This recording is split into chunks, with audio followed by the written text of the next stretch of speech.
Welcome to Sawdust Maker. Today's going to be a short video. I'm going to talk to you about the annual woodworking show in Atlanta. Now, I know some of y'all have been there because I've seen you there, but for those who haven't and you happen to be close to Atlanta or going to be coming to Atlanta, it'll be worthwhile to come.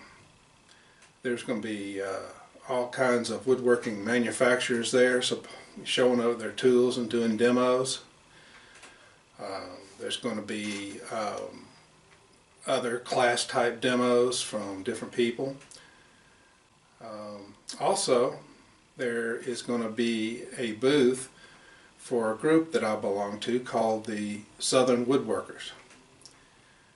It's a great group of woodworkers that get on Facebook and talk about all types of themes and things with woodworking.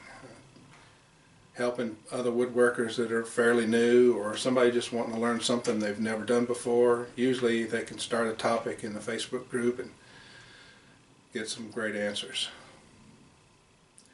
So, I hope I'll see you there. I think it's going to be somewhere March 13th to 16th. Anyway, I'll provide some details down below in the description, also with a link. So, until the next video, get out to your shop, make some sawdust.